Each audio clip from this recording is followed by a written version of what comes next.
Welcome in, everyone. Welcome to the Oregon Ducks Live weekly show here on the Oregon Ducks at the Voice of College Football channel. Thank you very much for everyone who tunes back in. If you're a first-time viewer here, we appreciate you too. We are the new hosts, so to say. I'm Ben of Exploring with Ben and Sam. We have our guy Derek over here, as well as Spaz down below. We're repping Oregon all day long, and we're here to talk about the Week 1 preview. But first and foremost, please, everyone, just hit the thumbs up. If you're not subscribed to this channel and you like Ducks, make sure you hit that subscribe button because we got a lot to get into. I don't know about you, Derek, Spaz. Are you as excited as I am about football being back finally? Oh, man, I can't wait. I'm excited. I feel like, since we stepped off the field against North Carolina, I've been looking forward to hitting the field here again in early September. Oh, fuck. Shut up. There's Spaz. He's figuring this stuff out. He's having a breakdown over there right now. Oh, man, I had pulled the YouTube thing up and was putting the comment deal or whatever, and then went back over to see if there's people or whatever, and next thing you know, it started 30 seconds behind us. I'm like, oh shit. Yeah, definitely don't do that, or you got to mute the other one. It will confuse you if you have the double stream going, because I had to just mute it on this side. If you have that going, it will confuse you. Oh, so you can do it, just mute your just mute the YouTube part of it. Okay. There you go. Well, I'm the same as you, Derek, because while last year could have ended in a real bad taste in the mouth, especially if we had not gotten that fourth down, it ended in a sweet manner. But yeah, I'm ready to kick off the next season and see what's going to go on, because there's question marks, but there's a lot of positivity, obviously. To be real honest, I'm highly optimistic this year. I think, there's a lot of Ducks fans who join me. We're able to see some of the additions we have in the transfer portal. Obviously, so we had a nice recruiting class last year come in. I think we're going to see improvements here. I think anything other than, a drastic shift in our defense would be a failure. If we have any expectation of talking, Pac-12 championship game, maybe into the college football playoff potentially, that defense has to get shored up for sure. I think, too many big plays. Third down defense was absolutely atrocious. Missed tackles, bottom half of the country. I think, there's a lot of making up to do, and I think we have the right personnel to do it, though. What do you think, Spaz? Because I know obviously it's been a long off season. Definitely right with Derek. It's like if we want anything near a Pac-12 title or a CFP shot or any of that, defense has definitely got to improve, and the line's got to protect Bo this year. We can't have a Washington injury at the end of the year like we did last year. And I know offensive line, getting right into it, Spaz, here, that's one of the biggest question marks, people have around this Oregon Ducks roster. We see a massive amount of turnover. I mean, it's no secret. We look at our depth chart last year at this time compared to what we expect to see come Saturday. It's not even close to the same unit.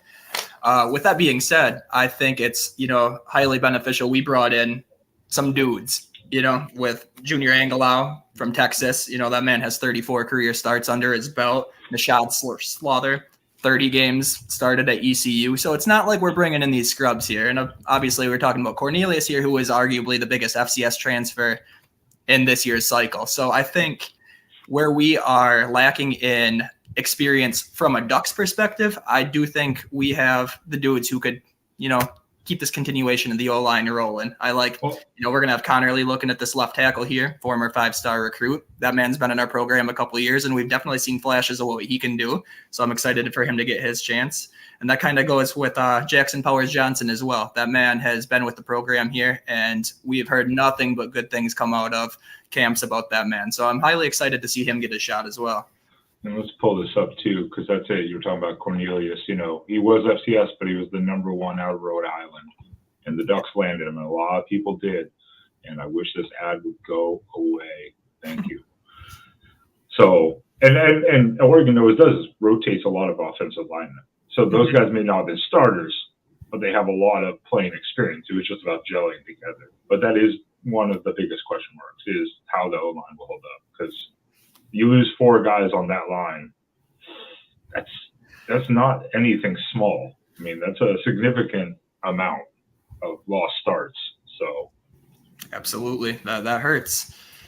So this is just the projected, as we talked about. This is the projected starting line, which I think is pretty reasonable. You've got Connerly Jr.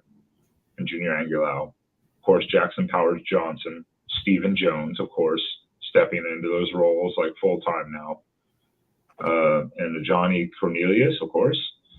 And I mean, you could almost add Terrence Ferguson as kind of the 6th guy as a tight end for blocking, and that makes sense because he's the most experienced by far in our tight end group. Sure. And I do think it is important, to kind of not disregard the value that, Marcus Harper and George Silva provide. They have been with the program a couple of years here. They have plugged in where they have needed to. So, it's kind of nice to know that even in your depth positions, we're kind of looking at some of these dudes who do have some experience and have been within the system for a little bit here. And I have to point out to anyone who's watching this and stuff, we say this is a projected line because Oregon, as you noted to me earlier, Derek, they don't put out the first week. They don't put out a first string depth chart or anything usually. Mm-hmm. Sometimes they like to play it that way for whatever reasons, figure guys out, or just keep a mystery. We're going to get into this Portland State, but I think this is a reasonable projection right now as to like the starters. I agree. I think, just going up and down it, I would not be shocked in any capacity to see this being our starting lineup kind of going forward. So we'll see how that plays out. It's a nice little test here against Portland State, nice FCS opponent that hopefully, everybody can get their looks in. So Derek, is this one directed at you? Is this your guy? HR picking stuff? No, HR picking stuff is he's always in here. He's always all over the place. He's all over the place. What do you think, Spaz? Is there anything in this projected depth chart that kind of surprises you, maybe potentially? Like, I don't think you've gone to go over a whole lot yet, but like, I don't. So right now, I think it's, we're pretty well set at where we probably thought we were at most places. The only thing would be is if somebody jumps, if Novastad or the other Thomas or whatever jumps, Ty would be the only real shock to me. But yet it wouldn't be a shock because the way Ty performed was not very good. Yeah, they've said he's made strides, but I think every year we hear that, and unfortunately, then he gets into game times, and they don't trust him, or he gets everything tipped and intercepted. I'm a little surprised. Like I think we talked about it briefly earlier. I'm a little surprised Austin Novosad immediately skipped the redshirt freshman. And I don't know a whole lot about Marcus Sanders. I don't know if you guys know a whole lot about Marcus Sanders. He's kind of one of those quarterbacks that's there, but you never really hear about him. I think Novosad just got most of the attention because he was the Baylor flip. Absolutely. Yeah, Marcus Sanders is kind of a relative unknown right now. That from my book. Defensively, I mean, sub movement. Obviously, we've got Kyrie Jackson allegedly over Tyquez Bridges. If this stands true, that's not a big shock. I guess in some ways that's not a huge shock. Brian Addison gets swapped, basically. Yeah. Steve Stevens gets swapped. Dante Manning gets swapped. And Jaleel Florence gets swapped. If that stands true. And I guess to me, that would say system. The type of player that needs to be in the system, because this is why we had so many huge just busts in the secondary last year. Oh, absolutely. I think, we had some absolutely glaring holes that it doesn't take an Oregon Duck fan to realize. And I think, the portal's meant to be overall more of a Band-Aid to the program than anything else. And I think Lanning and co absolutely knocked this one out of the park in terms of who they were able to bring in, kind of the roles that these guys are used to playing and the roles that they're going to be expected to play here at Oregon. So I am ecstatic to kind of see this defense hit the field, even against Portland State. I'm excited to see some of the schematic differences that we're going to see as well. Yeah, and I think Manning really improved by the end of the year last year. I thought he played exceptional the last couple of games, and so we'll see. How much he gets to play and how much he gets overtaken. But I think he could still be a solid, second corner guy and whatnot, and can fill the experience gap. Yep, real high recruit coming out of high school. We're just kind of waiting to see him kind of realize that potential that we all thought we were getting when he signed. I think it's there, though. That man, he definitely showed some flashes. He showed some flashes of elite corner play. It's just, we need that consistency in this Duck secondary. So hopefully year 3 is the year for Mr. Manning here. And I think a lot of these positions are up for grabs. Maybe. I'm also excited to see what the kid that switched to linebacker.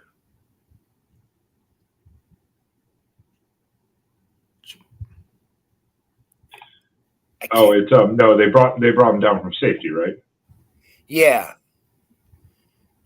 That was yeah. Yeah. I was like, his last year he played safety, I believe, right? Mm-hmm. Yeah, he was in our secondary the year before. One thing that's really sticking out to me, the more I'm kind of staring at this projected depth chart here, is strictly the depth that we have. I mean, just looking in that defense, there's a lot of depth there, and especially in the secondary. Obviously we added a lot of transfer pieces, and down here we see Cole Martin coming in, who's a freshman, which is a little bit different here. But even these guys who are sitting, second string as we are at this very moment here, they have experience. These aren't no-name dudes coming off the bench just trying to make a name for themselves. No, yeah. I agree too. I'm actually surprised at the depth for the losses that we got, but how well they did bringing in guys. Because there's some impressive names here, and then you even look behind him and you go, he's behind that guy.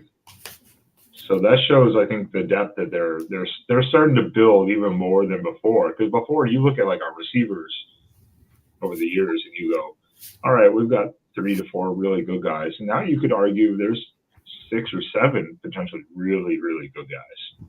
Absolutely. And that's, not even including some of the development that I think we're going to see in that wide receiver room as well.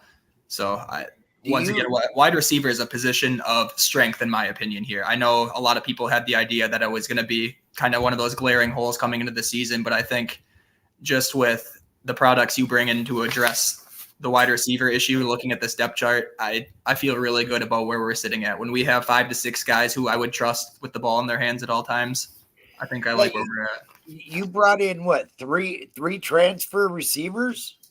3 transfer receivers. Yeah, we got as Johnson and Gary Bryant Jr. Holton and Gary Bryant. Yep. I mean, yes. Yeah. Well, and then you got also Kenyon Sadiq is wasn't he a 5-star recruit at the tight end position? He was a high 4, but yeah, he was a highly touted after tight end coming out of high school. I believe he was the number 1 player out of Idaho when he came out. And that's a name I know they had said, just watching some interviews and stuff, that there was a little development that needed to happen there. And, he needed to become a little more familiar with the system that he's going to be running. But I do think in time, we're going to see him play a factor here. I think, we might see him periodically. But I do think we see him this year. I think we're going to get small flashes. I mean, just look at this name right here. This is a name I'm surprised he's still on the roster. He's one of I those don't think guys I've heard. that's been here I forever. have not heard his name. I don't think in a year and a half. Yeah. At least a season and a half. Josh Delgado is still on our roster. You know, props to that man for sticking it out. I love to see it. I love guys like that. I love guys like if Ty doesn't win the job next year, if he sticks around and says I'll be the second hand man, props to him. Maybe he just loves where he's at and he's like, hey, it's not working. Okay, I mean, props to him just sticking it out. You know, I like guys like that. They don't just go, I'm going to go here. I'm going to go here. You know, Ben, just in looking at, the third string depth chart here, one name that I want fans to kind of keep an eye out for is Devin Jackson in that linebacker slot. Now, Devin Jackson, a lot of people know, on the team last year, very, very, very limited roles. But coming into camp, this man put on 20 pounds of muscle, supposedly flying around the field right now and making a real nice name for himself in that linebacker room. So even though, we're kind of sitting here in a position where depth is our friend at this point, I think we're going to see a little more of Devin Jackson than a lot of Duck fans think this year. So get ready for that, guys. Well, that's good. Of course, he's behind Boss, so that's not a surprise, or Jamal Hill. Oh, absolutely. He's only a redshirt freshman, so it's not like he's been there for 3 or 4 years either. He's still. This is really his true first year, so to say. So absolutely. I do want to touch upon one thing. I don't know if he's still here, but H&R picking stuff. You gotta love that name. Why did Adrian Clem leave? Well, he went pro. He went to the pros. Can't blame a coach for leaving for pros, right? Yeah, man. Even we can be realistic. Just had to bring that up there. Gotta love that name. Gotta love that name though. HR picking stuff. Yeah. A legend. Hey, go pick some boogers or something. Find something. Be nice to the chat, Spaz. They're all we have. Hey, I love the interaction. I'm happy to have you here. They're all we have. So out of these guys, as we're looking at the stats chart, of course, we're seeing, we see senior, redshirt senior, redshirt senior again, transfer, whatever. All this stuff. Who's the offensive newcomer or freshman? Because right now we're looking through this list. There's not a lot of freshmen. There's a couple. Like here, it stands out potentially Cole Martin and Nickelback. Yep. There's a couple, but most of these are junior to senior level guys. But of these freshmen and or newcomers offensively, that you kind of can go, he's going to have one of the biggest impacts. Now, it can be offensively or defensively, or you can pick one for each. That's fine. Mm-hmm. I think it's important. You got to give love to the defense, too. It can't all be about offense. Oh, absolutely. I'm excited to see what Mateo Ukulele does. I think that kid is a stud. I think it was a steal. And I'm excited to see what he can bring to the defense. Oh, absolutely. I think he's going to get a shot, and it's going to be great. In terms of newcomers coming in on the defense, we'll start there, Spaz. One name that I'm really looking forward to seeing what we're getting is Justin Jacobs. So this man, linebacker transfer from Iowa, we all know when he came in.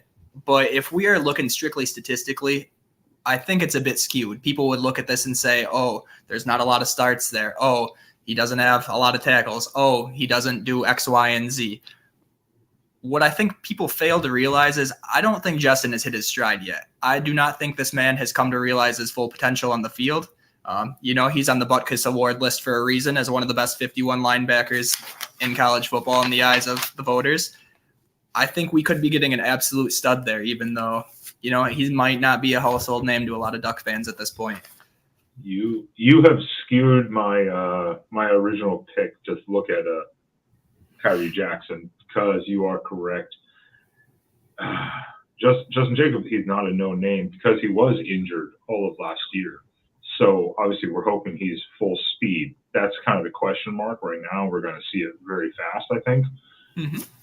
I will go with Kyrie Jackson as a transfer because we all know the secondary last year was questionable. So if he is starting over Tyquez Bridges, which he had his ups and downs, There were sometimes he would be past the fence, and I'd be like, there it is. That's what we want to see from him. And other times the guy would just run by him, and you'd be like, yeah, what are we doing here? yeah. So I think the cornerback I'm going to go with the cornerback. I want to see if Kyrie Jackson can be that next, like fill in for Christian Gonzalez level, where like no one threw the ball at him. Sure, and I think that's an interesting takeaways. Because I view Kyrie Jackson in a very similar light to how I view Justin Jacobs at this point. So Kyrie Jackson's another man. We know his history. He was the former number 1 JUCO player in the country, committed to Nick Saban in Alabama, went there, got in a little bit of trouble, never really came public with it. So, I'm not going to speculate about what that's about. It's not my job. But, and another reason here, we don't have the statistics, right? He's a very much a Justin Jacobs in that mark where we look at it. He doesn't have double-digit interceptions. He's not going to have 75 tackles a year. But what we need to keep in mind here is that this man has not hit his stride. He has not been a starter with Nick Saban. I believe last year he had 2 starts. If I'm not mistaken, actually played really well against Georgia in that loss. But I think we could definitely see that man hitting his stride. And I think it's also important to note that Kyrie Jackson was someone that Dan Lanning was recruiting at Georgia at the time when he was coming out of high school. This is a name Dan Lanning's very familiar with. Obviously, he went to Alabama and the rest was history. But just, something to keep in mind there. Well, I will say you don't want to have a cornerback having 75 tackles, hopefully. The less tackles the cornerback has is probably better. You'd just like to see pass defenses and stuff like that, but guys. Yeah, Ben, at this point, after last year, I will be thrilled to see any defense. Any improvement is going to be a breath of fresh air in my eyes. Oh, Mark showing us some love. Edition number 1 with the crew. Well, Ben, I'm gonna flip the script on you here then. So if we're going to the offense, who's a newcomer that you're looking forward to seeing on the offensive side of the ball? That's a lot. We're returning so many good guys too that I have to say that I'm excited to see Tez Johnson because he was a great pickup from Troy. Obviously, he's Bo Nix's adopted brother. Yep. And everyone has said he is supposed to be just the fastest receiver we have. Something that's faster than Troy Franklin, which I'm not going to say it was top end speed, but he might have gotten faster even this year. So to give him that type of praise immediately, if I had to pick someone else other than the transfer, because he's a senior, if I had to pick a freshman, and we can stick with red shirt even, I want to see what Kyler Casper does. Does he take the next step? Because he made some good catches last year, but he wasn't featured a lot, of course. Sure. He was just kind of there. So, plus they were, maintaining his red shirt. So he wasn't going to be involved a lot. So now, if you unleash him, is he going to work himself in the rotation? Yeah, and we have the personnel to open it up. I think the way that Trayshawn's going to complement Troy is the same way that Tez is going to complement both, is the same way that Troy is going to complement them all. I think, it really opens up that secondary a little bit. And when you can take the top off the defense with the wheels like we see in, Tez Johnson in specific here, you can really create a lot of disruption. And I'm with you. I'm really excited to see what that is. I share the same anticipation for Kyler Casper as well. I think, just hearing what we do out of camp and such, I think he could be ready to take that next step. And from a fan perspective, it's all speculation until we see it on the field. But I think there's a lot of potential and a lot of hype in that wide receiver room around Kyler Casper. So I'm excited to see if this is the year he takes that step. Yeah, because those two are, I don't think, unless we have specific sets, I don't think we're going to see a lot from Kenyon Sadiq. Tight end, we just have the depth there with the experience. We're going to see Dowdell, I'm sure. Undoubtedly. We will see him in the rotation at some point, but the 3 in front of him, of course, that's hard to steal the spotlight from him because even Jordan James, he was that power back last year in that short distance. And he was phenomenal. Yeah. So absolutely phenomenal. So I think there's a lot of depth going around. I do think we're going to see, being Portland State here. I think Oregon's offense opens it up, probably blows this game open a little bit. Getting into the second half, I think we're going to start to see some of these new faces. I think we might get to see a little bit more of, the Dante Dowells of the world and, the Mateos. So I'm really excited to see. I think, to be honest, one of the things I'm most excited for this weekend is to kind of get a look at what our depth is looking like. I think it's really hard to get an accurate reading on what your starters are looking like playing against FCS Portland State. There's the expectation that you are going to wipe them off the field, and I think once we get some of these lesser known guys in there, and if we can continue, the momentum throughout the game, I really like where we're sitting throughout the season. I think it's going to be a nice eye test here for at least our depth positions. Oh, it will be. And we're going to get into Portland State. I do want to get Spaz's here take, but he's not back yet. So we're gonna go on to, I think, one of the biggest questions is, and I'm going to move our itinerary around a little bit here. I had it in a wrong order. So one of the biggest questions besides our offensive line is the impact of, obviously, Will Stein. Losing Kenny Dillingham. Glad we got into it. I am so glad we're here. It's like losing Kenny Dillingham. Will Stein. So, let me tell you about what I think about Will Stein here and how this is going to happen. First of all, I think there's a big connotation around the college football world that you lose your offensive coordinator, you're going to take a massive step back. There's going to be some regression. Systematically speaking, there's going to be some changes with the new OC coming in. What I don't think people realize is Will Stein is very much a similar offensive coordinator to the way Kenny Dillingham ran things. So, I was just kind of going through last year, taking some look at, what Will Stein was doing at UTSA.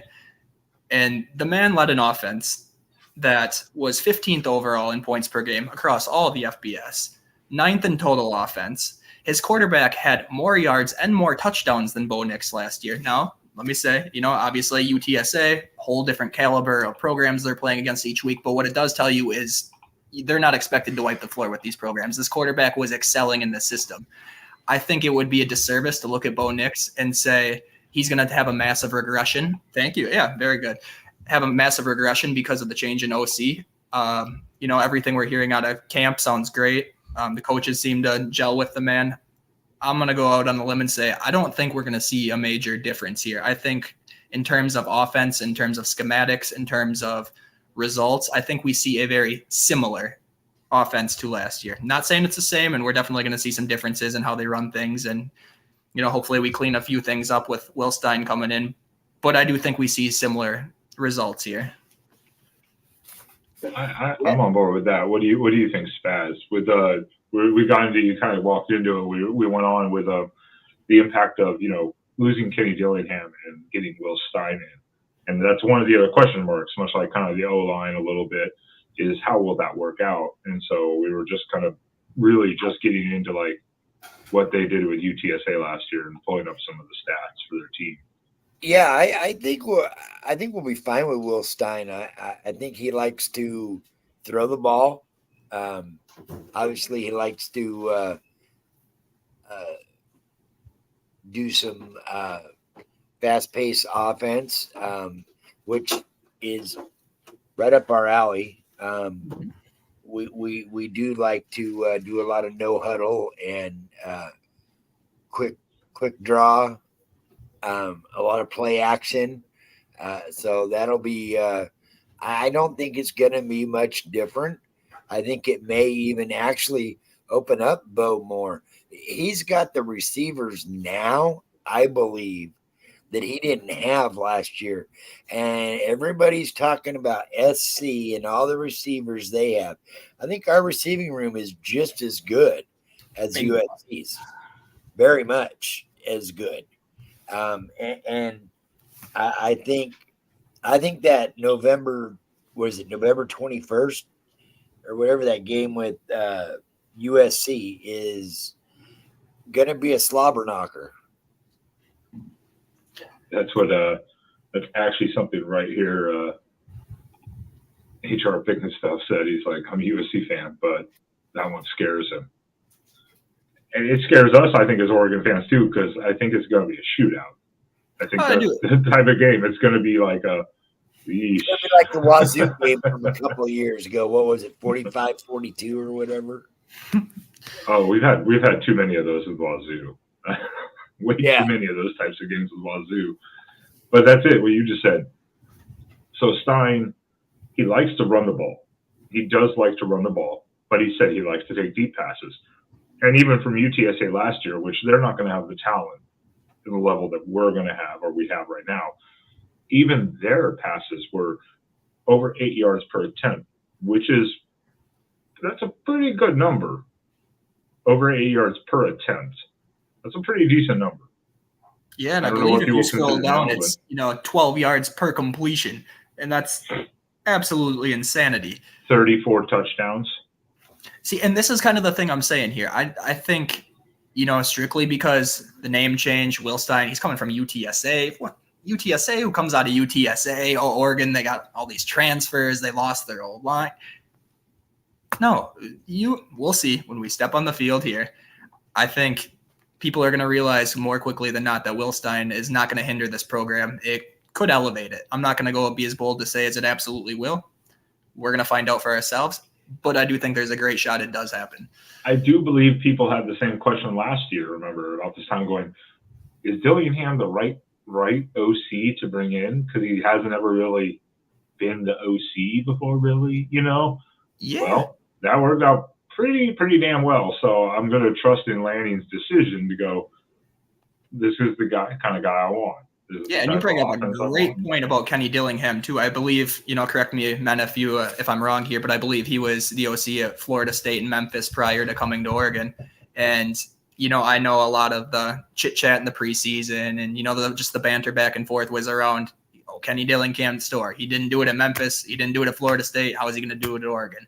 But I think that does go to show you that circumstances change people. Circumstances change everything. If he comes to Oregon, hits his stride, gets his players.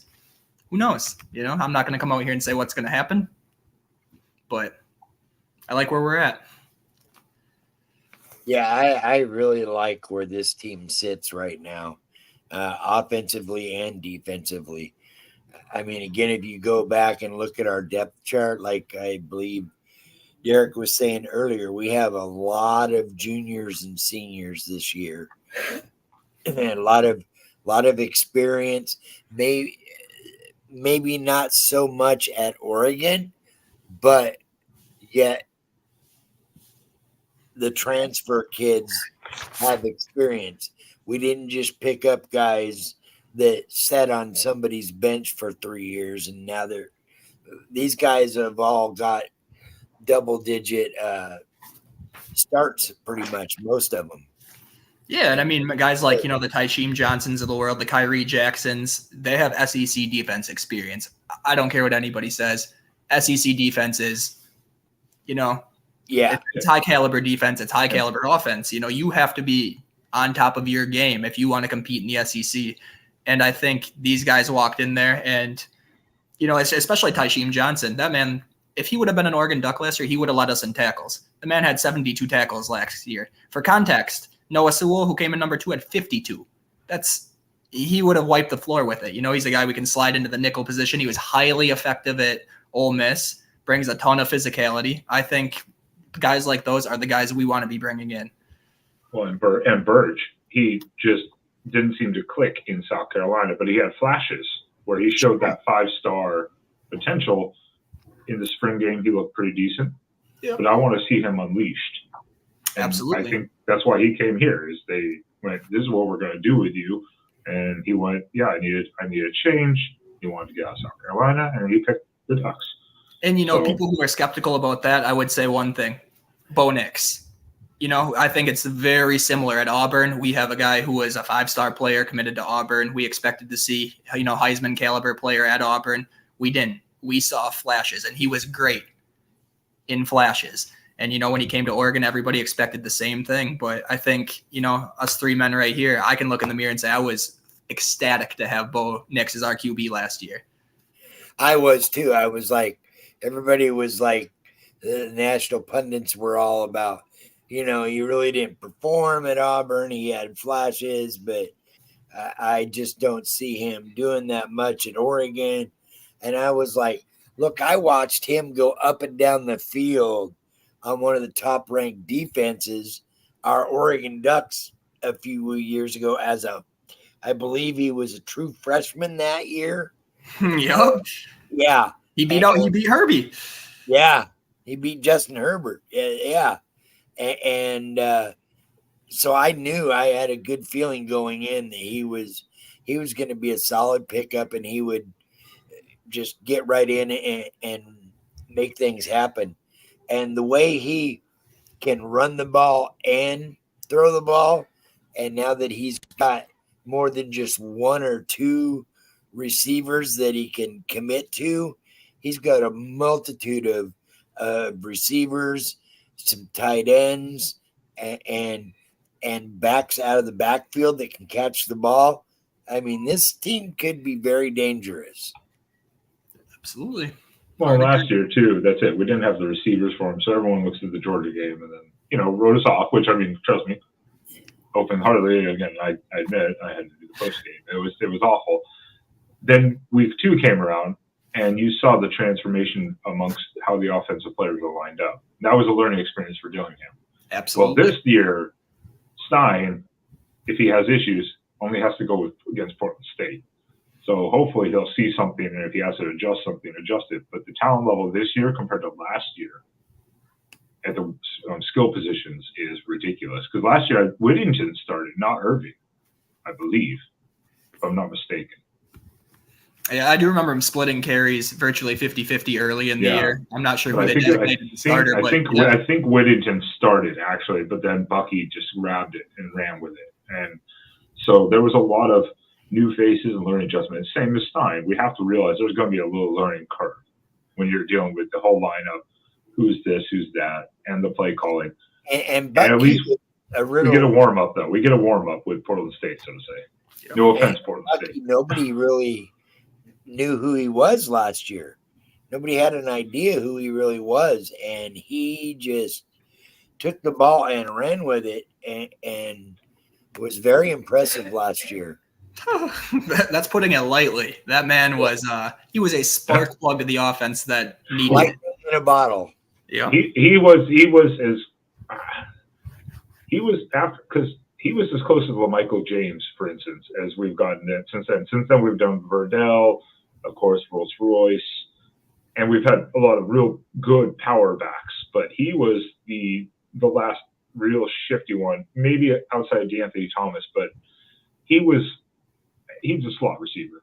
Really, he was a slot receiver, but because that's what Felipe is saying here is like we've had so many good running backs. Well, if the NFL became successful, maybe we return to a strong running attack. Maybe, yeah, it could just be a heavy run team with action. Again, we don't know what to expect. It could be pass happy, it could be 50-50, or it could be 60 run, 40 pass, which is fine if it's effective. Oh yeah, and I think that's some of the beauty of the season coming in. It's some of the unknown. It's a beautiful, beautiful mystery.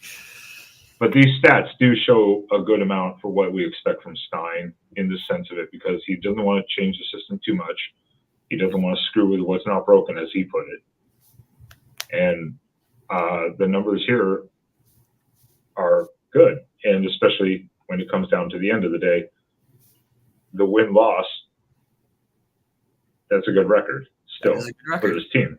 It's a good record. For UTSA, especially. UTSA was a dumpster fire like 5 years ago. Yeah. That was a dumpster fire. I don't care what conference you're playing in. To walk through your conference and go undefeated is impressive in any conference you play. Yeah. I don't care where they're playing. So then that has to bring, and I'm going to start with you, Spaz, because this is the hot button topic. This is really the hot button topic. Second year in Lanning and Lupoy defensive system. What are the expectations for the second year under these two gentlemen? I don't know about expectations, but I think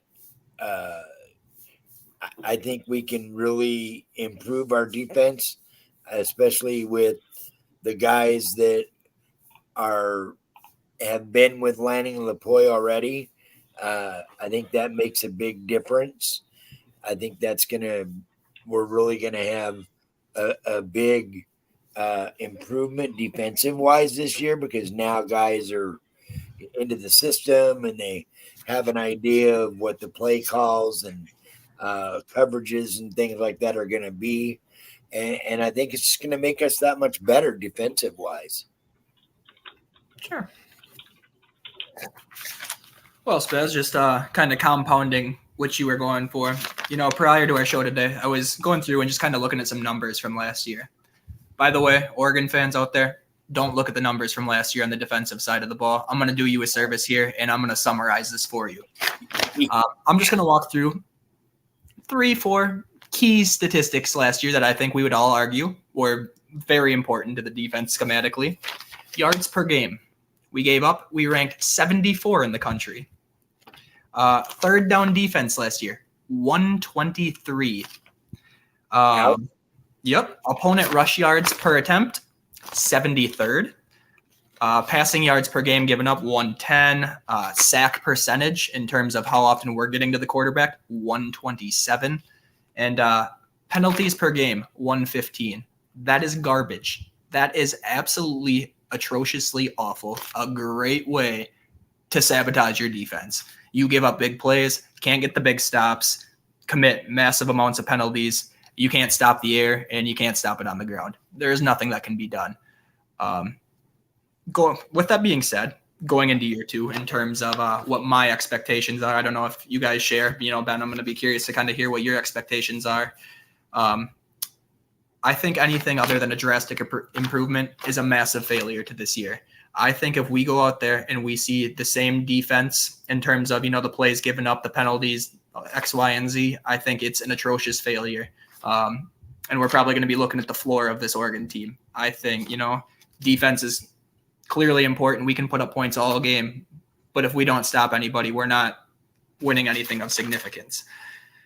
With that being said, I think, Tosh, he did acknowledge how this year, this defense got infinitely more versatile with some of the players we brought in, like the Justin Jacobs, the Kyrie Jacksons can move around, the Tashims, they have moved around. Nico Reed, he's played a lot in the nickel, continues to work at the nickel as we speak right now. I think he brought in the guys to be able to make these improvements if he was able to do it schematically speaking. If there were no schematic adjustments, I think we're in for a long season, Duck fans. I think, like I said, Bo can put up 40 points a game, but if you're giving up 45, it doesn't matter. At the end of the day, you know what they say, offense wins game, defense wins championships. I don't think that's far from the truth. So I do think we see an improvement. In my eyes, what I would like to see happen for this team is get somewhere near the top third of defense. If we can get in that 40-ish range, I would be thrilled. I'm not going to sit here and say that's absolutely going to happen, but I'm saying I think there's a chance that can happen. And best case scenario, if we do get to that point, I think we're going to be looking at a 10-11 win season. So, I think it's all up to the defense at this point. What they're able to do, we're about to find out. Probably not this weekend, but next weekend at Texas Tech, we're going to find out. And we're going to get a bird's eye view from Ben and Sean in about 2 weeks. Yeah, our man Benny's going to be there. He looks stoked. It's gonna be a long, busy weekend doing that. But I think you're 100% correct on that, because if you, that's it. Defense wins championships. That's what it says. It comes down to that in the end. And we can get a shootout. Great. Offensively, we can win one in there, but you're going to drop a couple. And I think last year it was a lot of schematic issues with the players we had available, because they were coming in and taking over most of the team that was left. Yeah, I agree. That's not no offense to any of the players that were on the team. Obviously, we love them all and appreciate them, and they're Ducks. But they weren't built for the system, so they went out and specifically looked at who could do what. Absolutely. I think first and foremost, besides blown coverage bus out of position, which is a schematic issue, but also due to player ability. Yep. Pressure on the quarterback. Yeah. Our sack total last year was pretty abysmal. It was pretty abysmal. Yeah, it was abysmal, and that leaves the secondary to have to handle those receivers that much longer, which also makes them look that much worse than maybe they actually were. So I think up front is really where it starts. And so bringing back Casey Rogers, who really showed out the second half of the year last year, bringing in Jordan Birch, bringing in Mateo, to at least be a backup or even maybe potential heavy rotational, or even maybe even the other end starter. Who knows? All right, and we can't forget our man Brandon Dorless, who's been here doing his thing for multiple years now. I think, just like you mentioned, there is the personnel.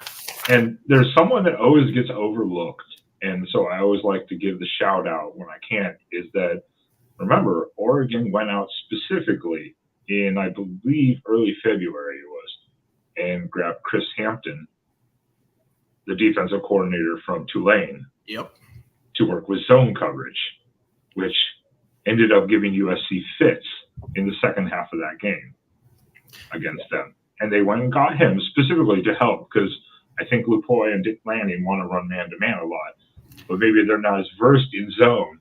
So they went and got a guy to be co-defensive coordinator who can do the zone coverage part of it. Yeah, absolutely. And I thought that was a huge deal, because that's just adding another level of expertise into the defensive room that could help a lot. Absolutely. And I think, versatility was a major issue last year as well. It seemed like we were pretty fixed, if that makes sense, in terms of what our defense looked like, what we could expect. But I'm just kind of looking at, some of the dudes we did bring in here this year. I know I mentioned it previously, the Nico Reeds. That man's, played true corner, played in the nickel spot. Kyrie Jackson played all over the secondary. Evan Williams, as we know, 3-time all-conference, be it honorable mention in, all-conference second team one time, however, 3 times mentioned in the conference. Very physical player, flies all over the field. And then Taisheem Johnson, who in terms of versatility is the one I'm almost most excited to see. So I think there's a lot of versatility going on. And I think with the compounding of, the D-line getting better for what we hope and the secondary improving vastly, I think it is the recipe for success. So we just got to see if, the numbers lead to results on paper. Raymond makes a great point, and this is part of the problem. This is why a lot of teams focus on offense so much. If you have to worry about scoring 40-plus points a game to win, the defense takes a back seat a little bit. It's really hard for a staff to balance the importance of one or the other. And, Raymond, I do think that man brings up an amazing point, actually, because if you think about it, 3 of the biggest Heisman contenders this year, we're looking at Caleb Williams, obviously, Michael Penix, and UW. And Bo Nix, 3 names who are frequently mentioned in the Heisman conversation. That's all in one. And then Drake May, offense, of course. Oh, I know. I'm strictly speaking Pac-12 at this point. Oh, Pac-12. Sorry. I thought you just said top 3. I forgot. I missed the conference part of it. Sorry. Oh, yeah. I got you. They're just mentioned. So I'm not trying to start any drama in the chat about where Bo is ranking in the Heisman. None of that. But what I'm saying is when your defense is playing a Caleb Williams, a Michael Penix, multiple times, even what they're doing up there at Oregon State. Those guys are no slouches, and clearly when they can run it 19 times in a row down our faces, they're doing something right and we're doing something very wrong. So when you're playing these elite offenses, Ray brings up a great point. It's impossible to be elite, damn near. I mean, right? Unless you're the Georgia Bulldogs defense who had 11 NFL players on an 11-man defense. We don't have that. And Oregon State showed exactly what they needed to do last year, because we were blowing them out. And they said, well, we're going to stop throwing the ball. We're just going to attack literally Oregon's defensive strength, which was the run game. Yeah. And they wore down that defensive line completely. I couldn't even be mad at it. It's Oregon State looked at Oregon and said, if you don't like it, stop it. Never did. It is what it is. Exactly what they did. Yeah, and that's up to our defense at that point. So, I can't even look at Oregon State and say, oh, they ran at 19. Good. They should. If it works, keep doing it. So, but. That's ridiculous. Yes. I was muted there. I was saying, find me one, Felipe. Find me one. This mic is sensitive. I have to remember to mute, and then sometimes you forget to unmute. Yeah. Spaz, what do you think? What is your biggest improvement? Because we've looked at, obviously, overall defense. We talked about schematic and scheme, players, D-line. I mean, there's a lot you could pick on from last year. There is.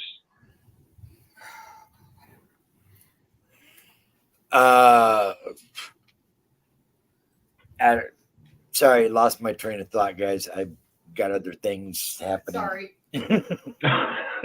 Sorry. I like that in the back. Sorry. Mike says sorry. Gotta love living in the hood. Oh, ouch. All right, well, we'll let you regain your thoughts on that. We can come back and we can circle back to that one, definitely, by all means. So what was that again?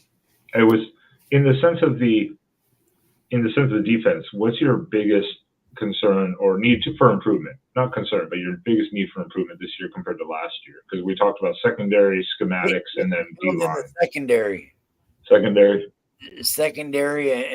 and rushing the quarterback. We have got to get. You cannot let Caleb Williams,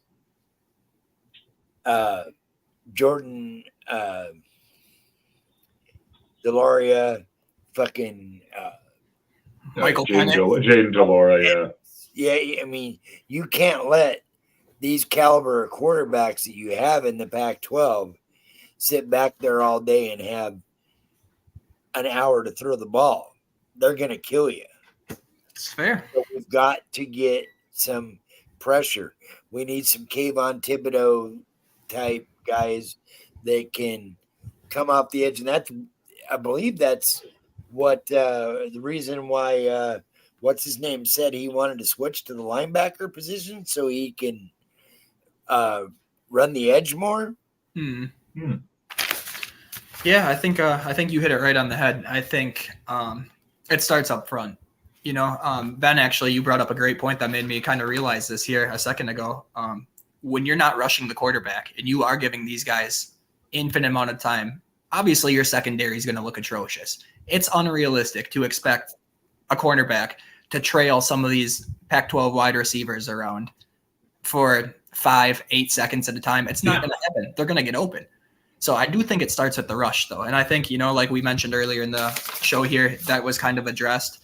I think if our rush improves by 50%, I think we're going to see a drastic shift in our secondary as well. You know, when the quarterback doesn't have all day to read our defense and throw the ball over the top, you know, it forces them to make quick decisions, forces them to make turnovers. You know, good things happen when you get to the quarterback. So that's one area I'm desperately needing to see some improvement this year. Well, and that's it. I mean, you think about it like this there. Last year, why did Bo have so much success? One, he could escape. He could scramble, of course. But the O-line held up and protected him. Yeah. So if they collapsed our line and we're sacking him 5 times a game, of course he's going to make bad decisions, bad throws, and turn the ball over more, or more incompletions, less yardage, less points. So it goes hand in hand. It takes like a front line to the second line to get to the third line. So it's the same as offense for receivers to get downfield, same as for defensive line to crash the quarterback, to not allow him to get to that level. So yeah, it's a game of war almost, basically. That's why they say it's in the trenches. Starts in the trenches. I think people fail to realize that problems in your defense compound. And what I mean by that is when you can't get to the quarterback, you're going to struggle in the secondary. When you can't stop the rush up front, the running backs are going to get to the second level and create problems for your linebackers. So, you know, like we can address this issue up front. I think the other issues begin to kind of iron themselves out.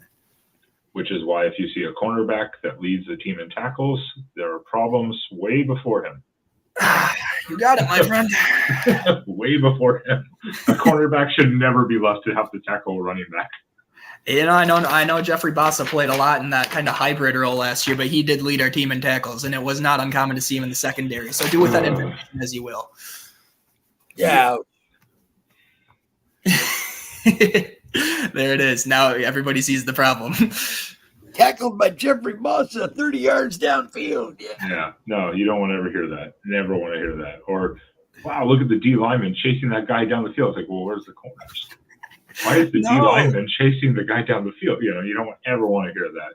Oh, people don't realize that's a busted play. It's not good. So all three of us are in, I think, in cahoots. It's one, front line and secondary improvement.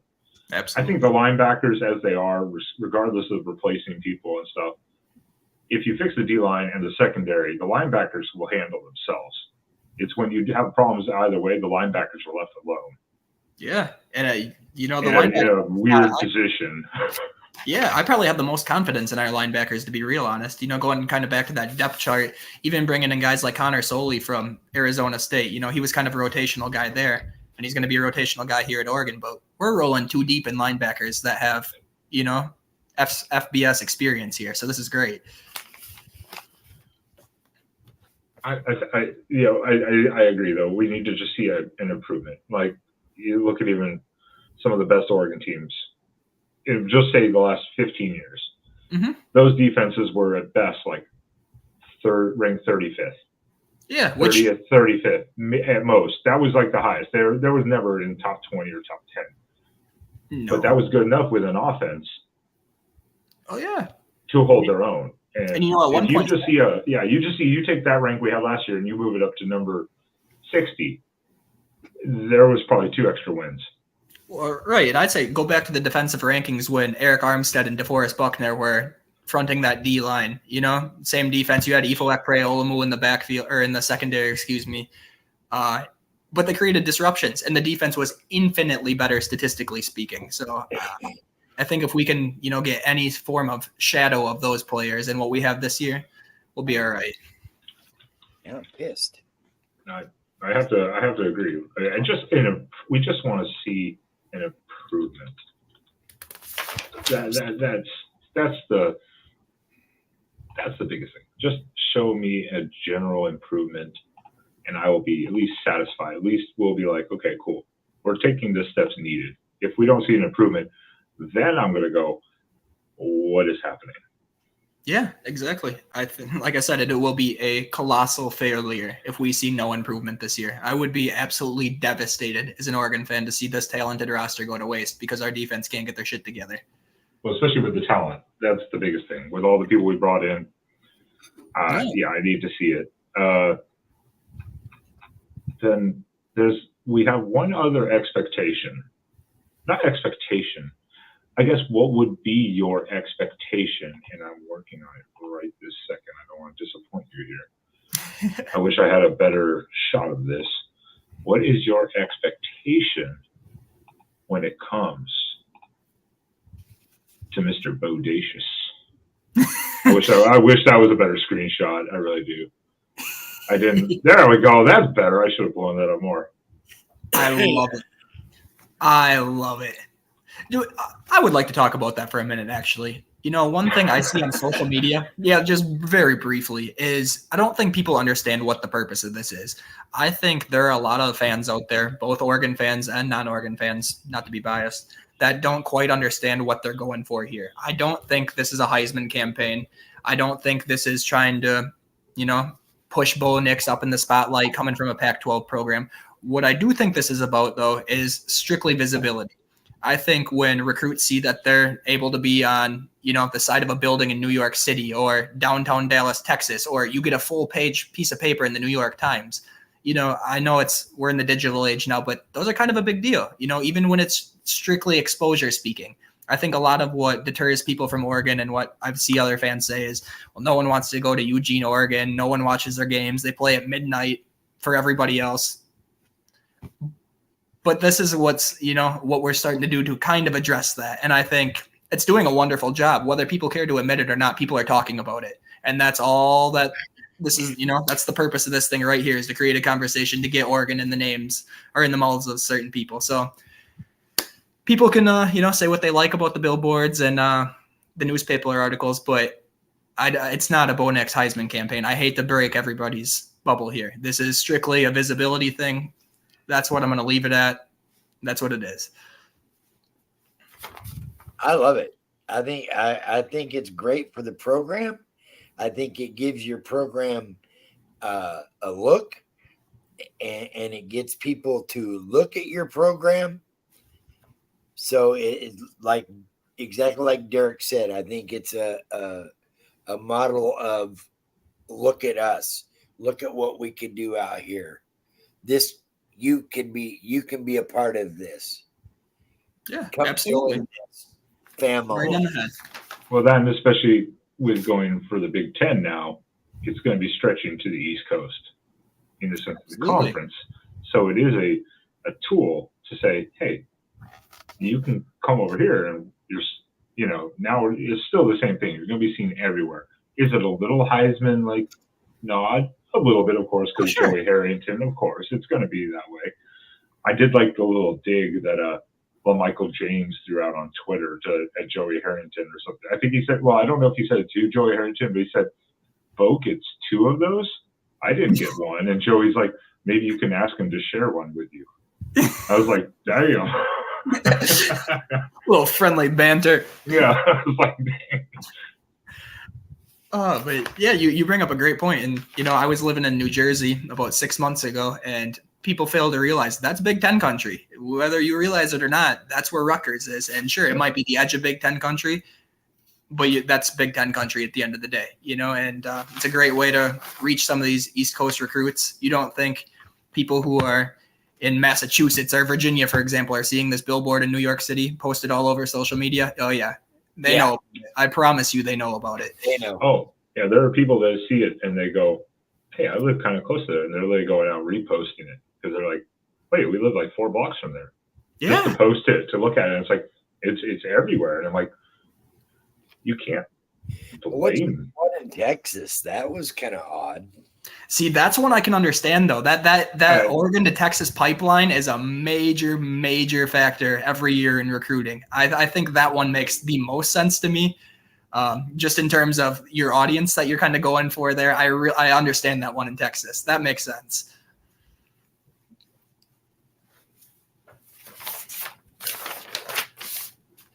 I'm sorry. I was like, is some of this volume playing? It was an ad on my end as I was pulling up some stats here because we're talking about expectations, and this ad just started playing in my headset. And I'm like, what is that? Oh, this is the point too. It's like, so what do we expect? Because last year was obviously, it will show below statistically Bo Nix's best season in his career, and now he's coming back for his final season. And of all these numbers, the only one that stands out as not even great, but not bad by any stretch of the imagination is 7. And then you have to remember, not all of those are on him. Not at all. 2 or 3 of those at least are on receivers, freakish plays by defenders. They're not entirely on him, but it goes on his stat. But still, 29-7 ratio is pretty good. And I think we could all agree. If Bo Nix walked away with a 29-7 ratio this year, I would be happy still. I think 29-7 is a very fair ratio. Is it going to win you a Heisman Trophy? Probably not. Could it be good enough to get you where you want to be? Absolutely. And QBR of 85.1, really good. But his completion percentage was Top 5 in number 1 in Power 5, I think, but number 2 in all of college football. I believe it was sitting right around 72% last year. Yeah, something like that, 72.1 or 72.2, something in that range. Ridiculous, yeah. It was pretty spectacular. And you think if the Georgia game had gone a little better, it would have been a little higher. So you eliminate a game, even take those out, and his actually would have been a lot even higher. It's a game, you have to count it. But, I mean, point is when you see his numbers overall, 71.9. So they get adjusted, I guess, to 71.9 or whatever. How do they do that? Actually, Ben, if you could leave it right on that screen for a second. One thing I think it's very important to note here. Look at Bo Nix's interceptions here for a second. This man takes care of the ball. As we're seeing here, he's not giving the ball up. He's not throwing it into double, triple coverage, 30 yards down the field. I think that's very important. And if Bo can protect the ball in any capacity the way he did last year, this offense is going to be firing on all cylinders. Well, in 2021, he was injured too. Yeah.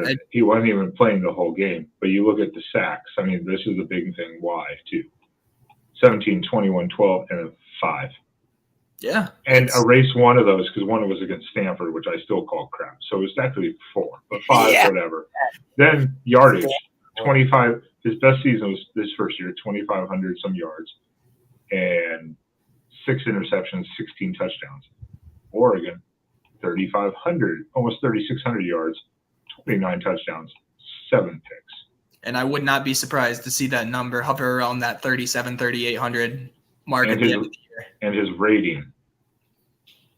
And that's the QBR. That's the thing that's impressive to me. I think the QBR is vastly impressive. Completion percentage is obviously great. He's making good decisions, keeping the ball out of, the defense's hands. Yeah. I think it would be unfair to expect anything other than what we saw last year for Bo Nix. He had almost as many rushing touchdowns last year as he had his first 3 years combined. Yeah. And a lot of this was the QB sneak, which I think was effective, which I don't think we're going to see go away. That's going to remain in Stein's offense, I think, at anywhere from like the 3 yards to the goal line.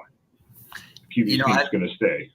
I think you're right. I think we see a little bit less of Bo using his legs, kind of like he did early in the year last year. I think we see a lot more selective Bo Nix in terms of when he's taken off and when these read options are happening. Obviously we see the man's highly effective when he gets out in space, but with the injury history, and we kind of saw what happens when we don't have a Bo Nix at the helm last year. Do we really have a second quarterback we trust at this moment? Not going to get into that at this moment. And it's his ankle, so he's using all of his ankle and leg power to push into the end zone. And I believe it's his plant ankle, correct? Yeah. Well, yeah. So you don't want to see him do that. So I think you will see it a little bit, but maybe not as much. You're going to see some. Yeah, you might see some ISO runs. Like you might see Patrick Herbert get back in there in the fullback. I wouldn't be surprised. We're going to see some wrinkles for sure. I won't be surprised by any of that. He has. Hey, look, he has 2 receptions at Oregon for a touchdown. Nice. He's lethal on the outside too. Yeah, hopefully we see no Bo tackles this year. That would be great if we see no. He does not need to go tackling people. He does not need to be performing tackles. No need for that. Low as $7. Oh. Yeah, no need for that at all. But I think rushing wise, yeah, you might see a touchdown go down, but I know Stein likes to run quarterbacks. He likes that threat.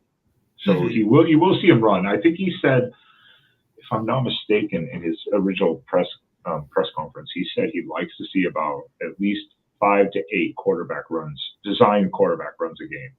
Now, will that change with Nix and injuries? We don't know. We'll see. He may leave that up to Bo, because I believe Bo still has control of the line to change the play as he needs. Right, and I think they're going to be very smart with how much they risk Bo. And, I'm not sure if the ankle is going to be something that could be potentially reoccurring or what the instance is there. But I think that we do see him a little more selective about when we see these designed runs being called. 89 carries in, 11 games, 12 games is really – that's about 9. If you cut that in half to about 5. Yeah, and a lot of these are scrambles, obviously. That's also including all the times he just, had to maybe run for his life or just broke free and said, hey, screw it. You're going to not have to use as many of those as well. Yeah, I'd like to see him actually more in the, not 57, but more in like maybe 65 and be designed, not just because he decided to scramble and break 3, but actual read option, quarterback draw designed. And a lot of these 89 too were the quarterback sneaks. Oh, absolutely. 14 touchdowns. Well, 10 of those were quarterback sneaks. Inside the 2. Yeah, so it was really more like 79 probably runs. Absolutely. So that's why you have to look at those numbers and go, because his runs were probably way over 5.7 average, but those quarterback sneaks took it down quite a notch. Oh, sure. You take away those 14 touchdowns, and I think you're spot on. I mean, yeah, long of 80. And that was Stanford, I believe, against Stanford. He does the 80-yarder touchdown run. Well, gentlemen, we have to go away from Bo Nix. I know. You guys would talk about Bo Nix all night long. But we have to go to to a degree, the purpose of the hour here. And we have to discuss the Portland State Vikings, which unfortunately will not be a challenge, I don't think. Because last year. Hey. Now, we see the Montana Grizzlies right there, and we know what the Montana Grizzlies do to Pac-12 teams. All right? Who knows what Portland State can do? True. But Portland State was 4-7 last year overall. I just had to throw a little shot at you, Dub. Yeah, I was like, I don't think Portland State's going to be a huge challenge this year. I don't. In reality, not at all. I don't think, the defense ranked near the bottom of the FCS last year. I guess we could start by talking about what things they do have going for them. They do return their quarterback.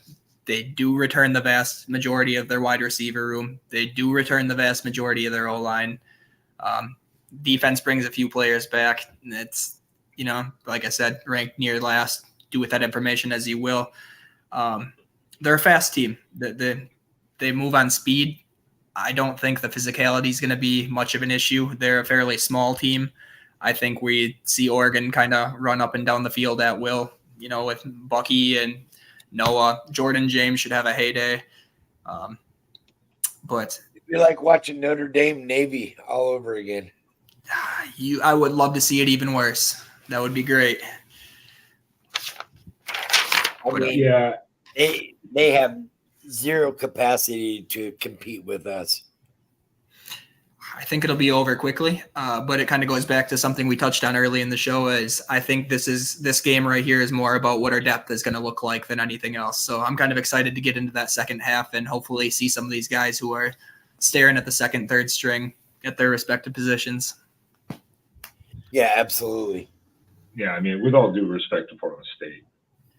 Oh, please. The Vikings are about to get conquered again by Oregon. Yeah. I give them a quarter to put up a good fight. Most teams, they come in for a quarter, especially when you're feeling out stuff. But I don't expect a ton of resistance, and I'm hoping by at least mid-third quarter, if not beginning of third quarter, Nix is on the sideline. Our starters are out, and they're just chilling. And the second and third strings are getting their rotation. Yeah. And that's when I think you'll start seeing Portland State put up a little bit of points here and there, because against your third string where they're still feeling out the system, and that's where you're going to start seeing that. So that I won't be surprised by. That's usually what Oregon does. They allow some points to come up at the end. Oh, sure. And, that's one thing I think needs to kind of be addressed right away. I've seen it multiple times now from our own fans talking about how, if the defense doesn't shut out Portland State, the defense is in trouble. They're not quite the caliber of what works. No, I'm sorry. I'm sorry. We're still playing a D1 program. Well, do I expect them to put up 3 touchdowns and march down the field? No, absolutely not. But what I do expect to happen, it's still a football game. There's going to be some fluke plays. There's going to be some penalties. Some things are just going to happen to bounce right for them on certain possessions. It's going to happen. But the Duck fans need to relax. All right. Yeah, this is what Oregon does every year. And the first games like this or a second game like this, starters get out. Their second, third string comes in, and then they learn from their mistakes on film. So there might be it could be 70-21. People would be like, well, you gave 21 points. Like, well, 14 of that came in the fourth quarter against the third string.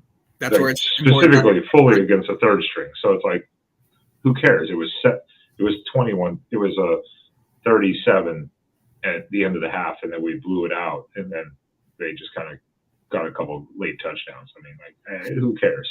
100%. You are spot on there, and I wish that's something a few more people realized. But I get it. They want the stats. I get it too. You want to see the stats because you want to have that number 1 ranked defense. So if you don't give those up, you don't give up that ratio of percentages and the rankings and stuff, but would I love to see this cares? too? Absolutely, but like I said, like I mentioned, if I can see some improvement and I can see the D line getting to the quarterback, secondary sticking tight, schematically speaking, everything's going right, I'll be happy. I don't care if it's 70-21. I'm sorry. I know it's not ideal to give up 3 touchdowns, but if that were the case and those are the things I saw, and it was our second string, third stringers giving up these big plays or what have you, it's not the end of the world.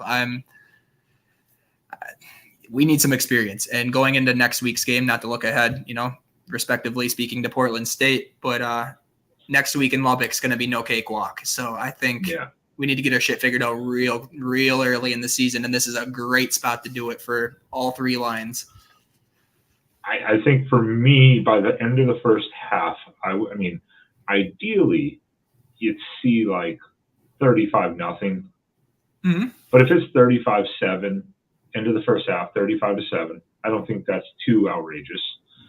But I'd like to see about 2 to 3 sacks and maybe at least a takeaway or 2, if possible. Yeah. If we could see like 1 pick, a fumble, or 2 picks, at least the sacks, like good pressure, very small rushing yards to show the D line is holding up, then I'd be like, okay, that's what I want to see against Portland State. I would trade the 2 picks for 3 sacks in a heartbeat at this point. I'll take that too. I'll take that too. So I'm excited though. I'm excited to see the boys take the field again. I'm excited to see some of the new faces. I'm excited to see, some of the new coordinators stepping in and schematically speaking how that changes things up. I'm excited, as you can tell. Well, Spaz is right then and there in the moment here, in the sense of like right there by Eugene, unlike us too. So what are you looking for against Portland State? What do you want to see? You could be a score prediction, a score hope, totals, like we were talking about sacks, whatever, like 3-7. What was that? 63-7. Maybe Okay. 70. If we don't put at least 50 on the board, I'll be shocked. Oh yeah. No, if we don't put 50 on the board by the end of the game, I will feel that there's something wrong with the offense. Yeah. There will be something massively wrong with the offense. Yeah, especially that caliber of defense they're lining up against. That would be a bit concerning. I think you could just hand it off to Bucky and Whittington, and they'd get 50 if you left them in the whole game. So if we didn't put up 50 at least, I'd be very alarmed at that moment. Yeah, I'm right there with you guys. Yeah. So final score prediction for Portland State. What do you think it is? I guess I'll go for it. I'm going to go. My official prediction here, I got Oregon 56, Portland State 14. Kind of going back to that thing, I do think we see some Portland State points. Not saying it's going to be excessive and not saying it's going to be on our first team necessarily. I do think that happens. And Spaz hitting that 50-point mark here. I think 56 is an attainable reality for the Oregon Ducks here. Like I said, I have 63-7. Yeah, not bad. And what about you, Ben? What do you think? I'm gonna take it up a notch. I'm gonna go 73-17. 73-17. Yeah. I think they could easily hit 70.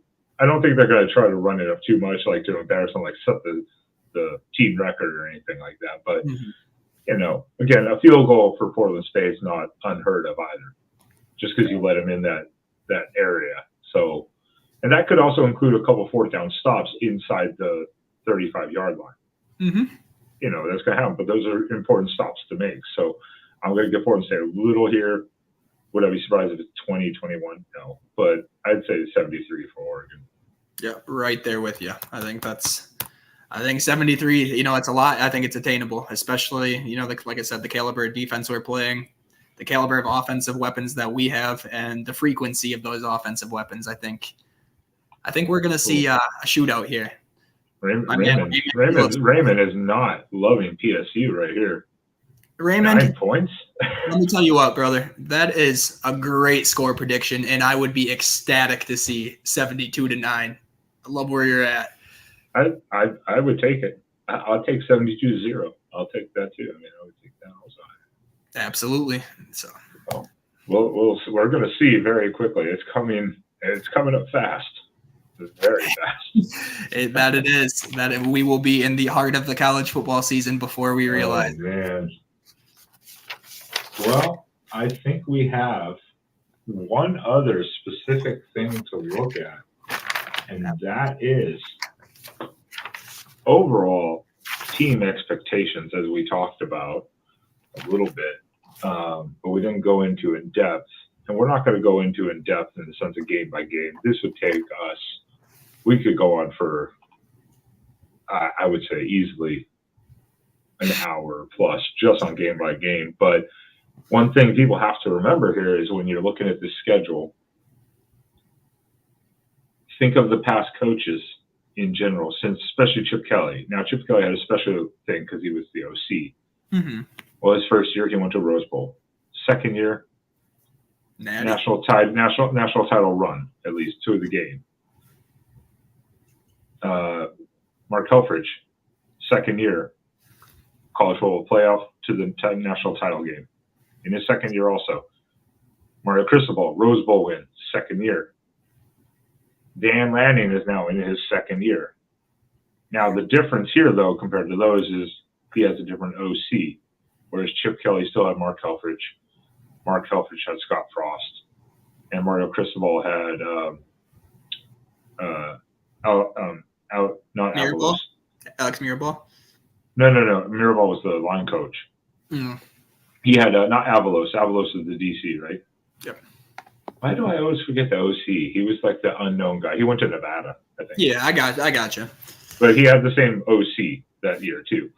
So this is Lanning's in a little weird situation where he is going to have a different OC in the second year, but it's still the second year. So if the trend continues, the trajectory says at least Rose Bowl appearance, if not, I think the Rose Bowl is in the rotation this year. So at least New Year's 6 or playoff. So looking at this schedule, and you looked at it just as much as I have this off season since we've seen it. What is your team expectations, and what do you think is the?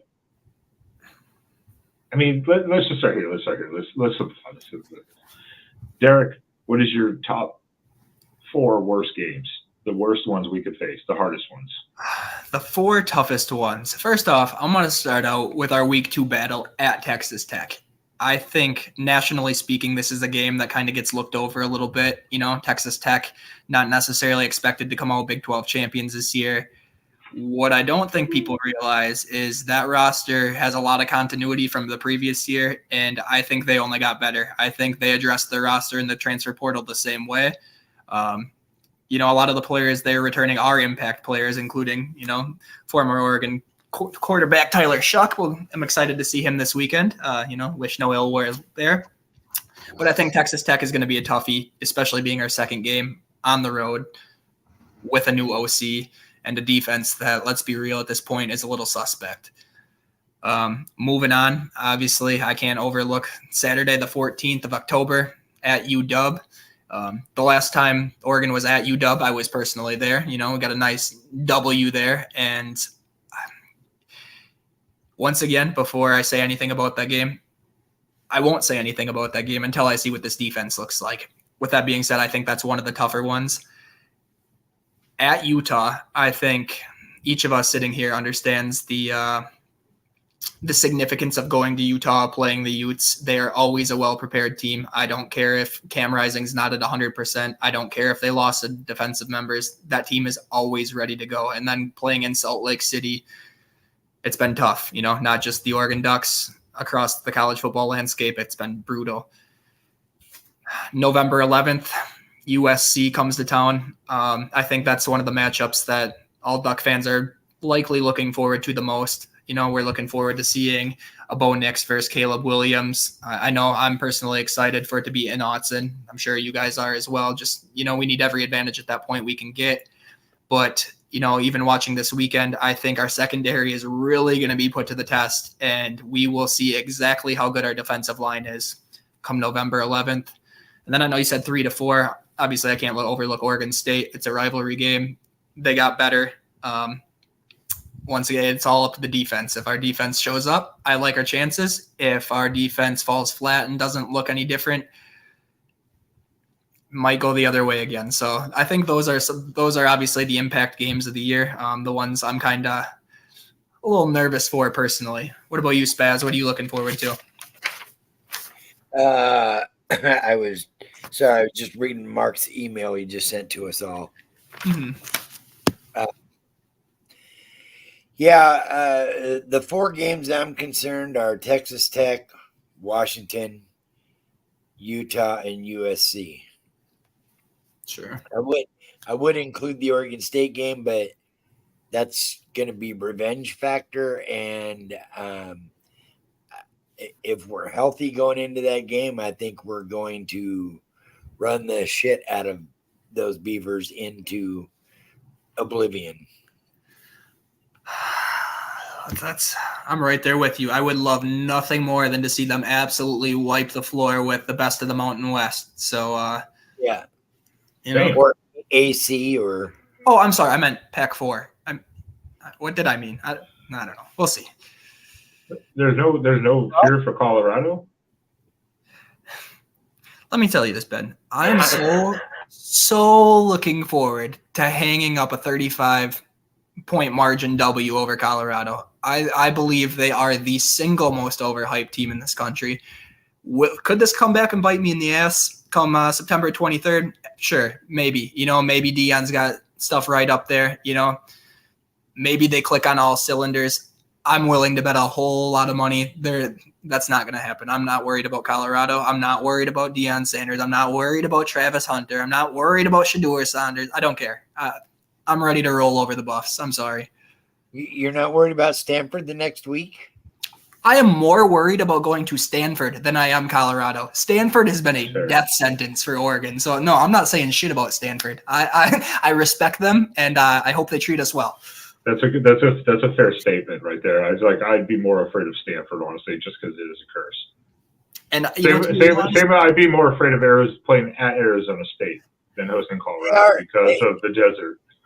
Yeah, they are saying that Stanford is predicted to be one of the 10 worst teams in America this year. Yeah, I think they're supposed to be like number 125. That's the projection, and I don't doubt it, just because of it's a whole culture change and play style, everything. So I don't. So you know how it goes. We'll scrape out like a 3-point W at Stanford. That seems about on par. Well, I think you guys are on par with me. I would add Oregon State in there, but it's the other games that scare me the most. Is Texas Tech, because that's going to be a challenge on the road. Like you mentioned, I will be there in Lubbock, as well as our other guy, Sean. We will both be there in Lubbock, rooting on the team. And then, at Washington, because we both come off a bye. Washington has a bye week the same week we do. I wonder how that happened. Damn you, Pac-12. one final little screw job for both of us. That doesn't surprise me. And then, at Utah, I almost would say Washington State maybe a little bit because of the trap game between UW and Utah. That's kind of a tricky one, but I don't think so. But the USC one, you got to be prepared for because it's going to be, I think, a shootout. Unless our defense turns out to be some shutdown machine, it's going to be a shootout. Like I said, before I ever give an official prediction on a cast, I will need to see this defense in action. I'm not even going to attempt to do that one because if I did, it would be a high scoring affair, to say the least.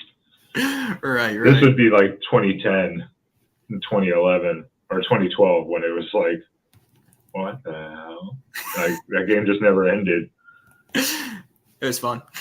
What do you think then? Final season expectations? Because remember, year 2, Dan Lanning, everyone except for Willie Taggart, who never got to year 2, obviously, but since Chip Kelly, every year 2 coach has excelled, almost overachieved to a degree.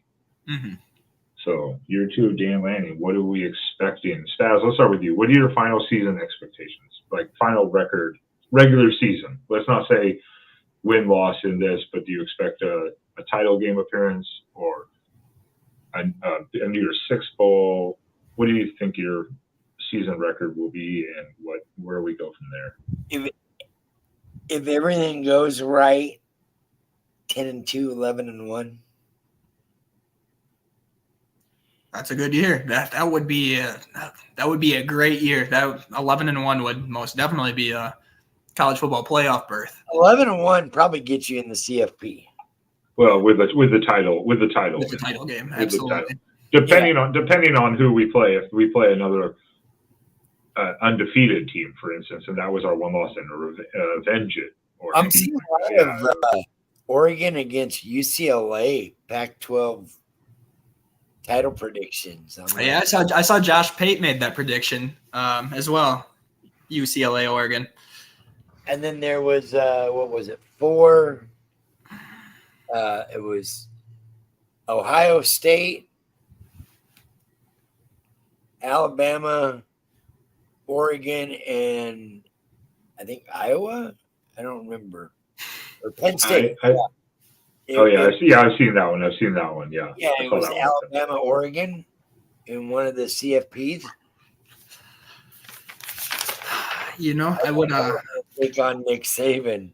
I want to bury him, but I don't ever want to take his teams on because they're brutal. Yeah, got to beat the best to be the best, right? Yeah. Yeah, I think Spaz, I think you hit it right on the head. I think, like you said, if everything goes right, I don't think it's unrealistic to look at potentially a CFP thing if everything were to go right. I'm going to kind of take it the other way, however, unfortunately, sorry, Ducks fans. I do not expect a CFP berth. I do not expect to win the conference championship. With that being said, I do expect to be right there when the time comes.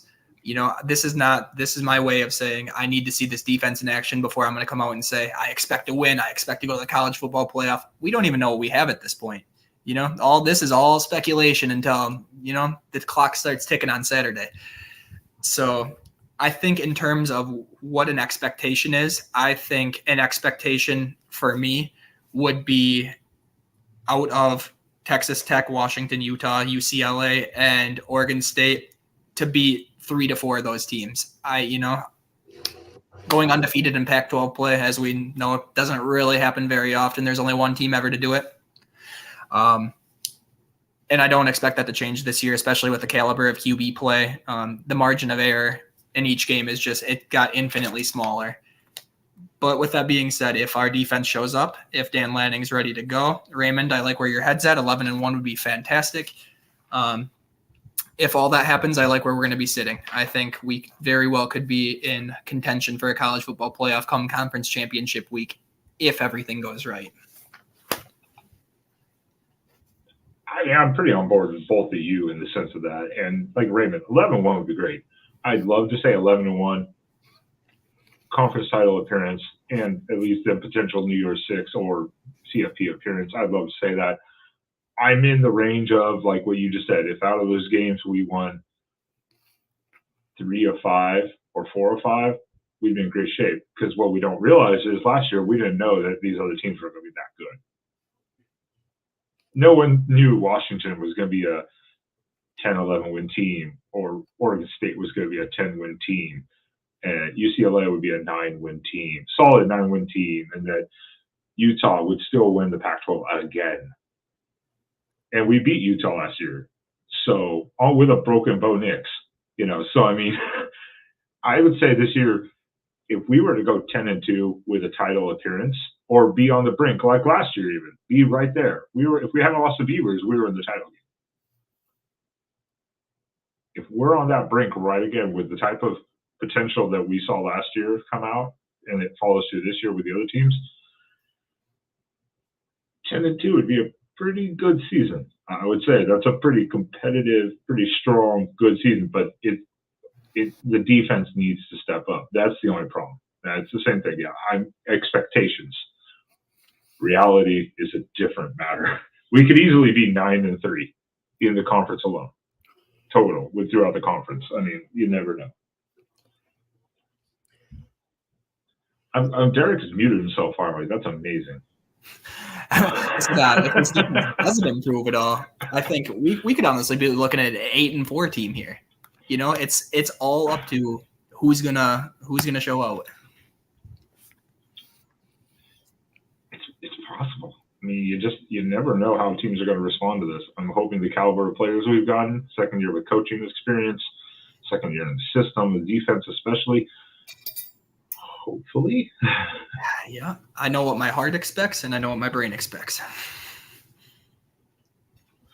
And Raymond shows a good point here. Now, again, this is the spring game, though.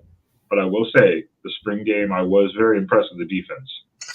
The defense had a lot of tight coverage on the receivers and didn't allow anything too massive most of the time. But it is a spring game, so you didn't get to see anything exotic or anything too crazy or try to actually hit the quarterback very much, obviously just tapping them or the ref making a call. So, but the spring game did show that the defense looked like they tightened things up a lot.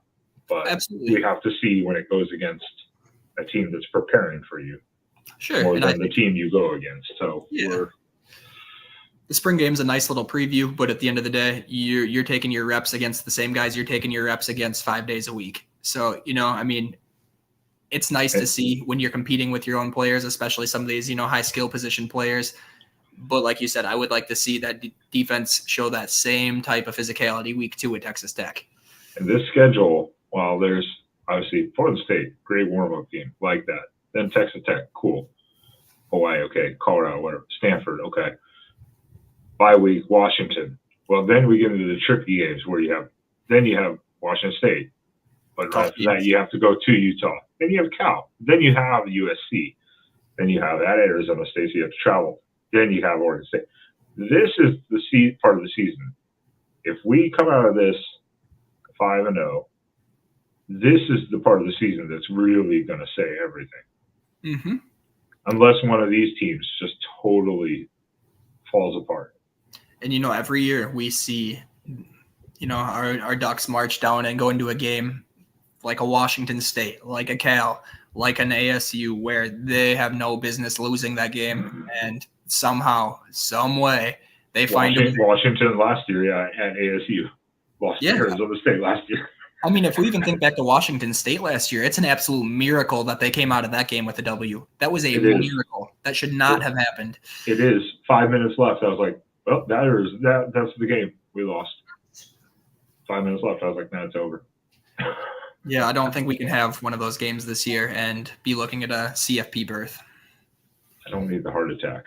I don't need the heart attack. It'll be a hell of a post-game show for us, but I don't need the heart attack. I'm not coming. You're not coming. It's just going to be hyperventilating in a corner somewhere. If we lose. Oh, if we lose, but if we win.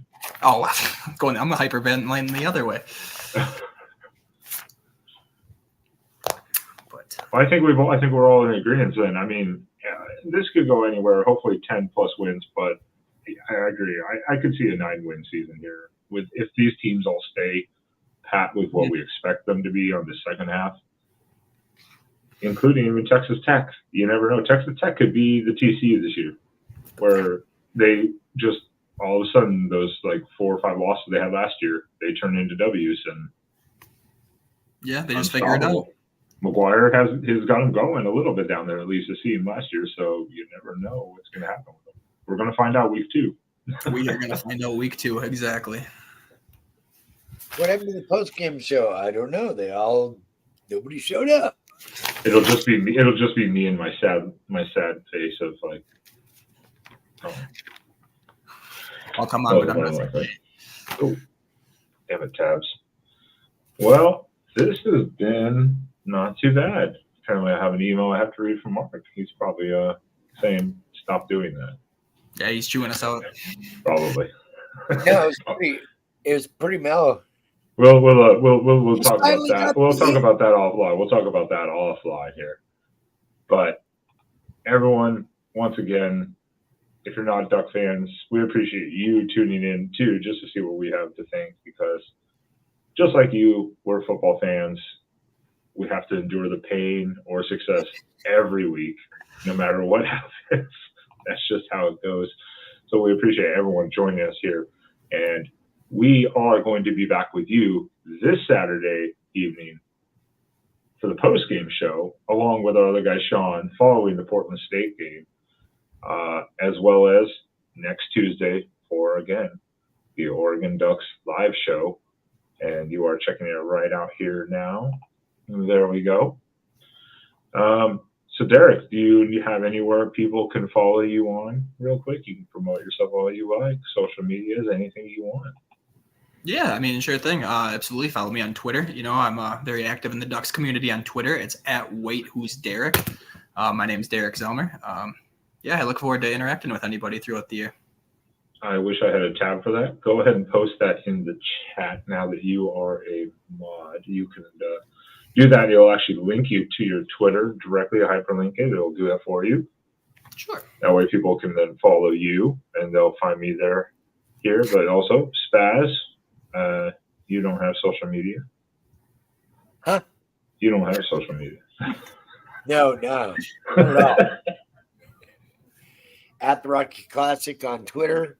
Also, you can follow me on Facebook and Instagram at Sean Bryant, and I'm also on TikTok too. I also have TikTok now.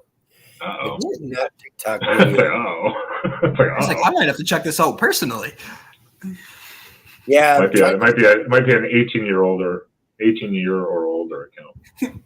We need it. Yeah. Yeah, I'm trying to get up to the 1,000 followers so I can do live, because I'd like to be at one of the games by the end of the year and do TikTok live from the game or something like that. It's much easier than the others. That's fair. I've never done any of the lives on those. I've done Facebook Live from games before, from Oregon games. Well, as to that, below my name here, which I'll get Derek to start doing that too, is below the name, you can put your Twitter handle. You can find me on Twitter there at the name below my name, Exploring with Ben. Very simple, pretty much. You can also check us here out on YouTube. Just search there, as it says across the ticker, which was nicely stored in the StreamYard. I didn't even have to put that in manually. It was still there from last season. That was convenient for me. But just search Exploring with Ben and Sam here on YouTube. You can find us. And as for us, though, again, this Saturday night, right here on the Oregon channel, we will be here for the post game. Hopefully, a happy post game. Oh, it's going to be a happy following post-game. Portland State. Hopefully, we're going to find out really soon. Yeah, exactly. I look forward to it, though. If it's not, we might not be here. Sometime around 3 p.m. Pacific, 5 p.m. Mountain. Yeah, I think it's 5 Central, so it'd be game. around 9 Central, I think, probably the end of it. I'm going to guess. Oh, it's a noon game. Mm-hmm. Oh, is it a new game? I'm looking at the schedule. 2 p.m. Yeah, so yeah, it'd be about 7 Eastern then. 6:30, 7 Eastern for the live show post game this Saturday following the Ducks game. So join us here. If you don't, that's fine. Come back, watch the recap.